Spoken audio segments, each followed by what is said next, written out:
Hi, Tom Ducan here. In this one, I'm going to be showing you how to connect Django with Google Sheets. When I'm building something quickly, prototyping, Google Sheets is ideal for that. That essentially is a little database for Django. Really easy to see your data. It's really quick to add as well. We'll do this tutorial in under 4 minutes. There'll be 4 steps. Let's go. What the final product will look like, you can see the images. There you go, that's our database. So let's go to Google Developers Console, create a new project, database 2. Google Sheets, there it is. Enable for Google Sheets API.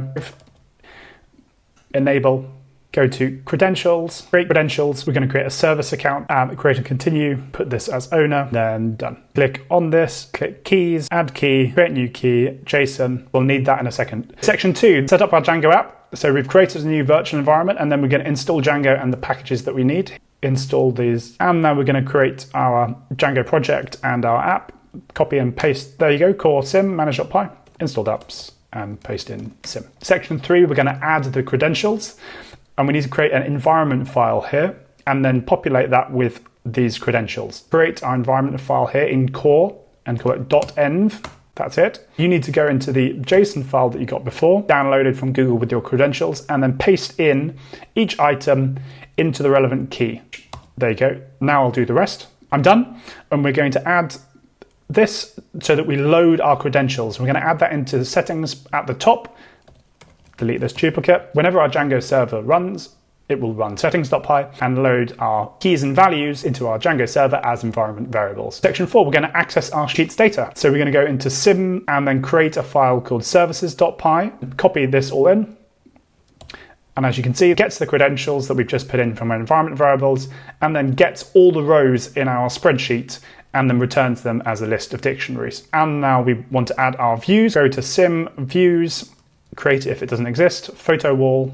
Now we're going to add some code to start our GSpread client when we start up our server. We go to settings, add in this line here, and then we copy this line. I'm going to add it at the bottom. It doesn't really matter where. That's it. I've mentioned that here. It speeds things up. And now we're going to update our URLs, core URLs here, and just copy and paste that in. Create a URLs file in the sim directory. URLs, paste it in.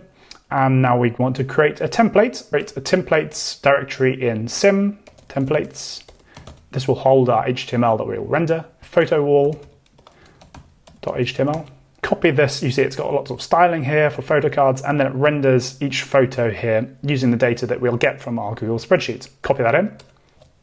Now we're going to add some data to our Google Sheet database. Create a sheet, you must call it test sheet, that's what the code is set up to do based on how we've done it. And then you need to add the first row, this is like our field names if you're used to databases, title, description, URL. Copy and paste this data if you'd like, or add in your own links. And now critical, you must share this Google Sheet with your service account email. Go to your env and then get client email there. It won't work without that.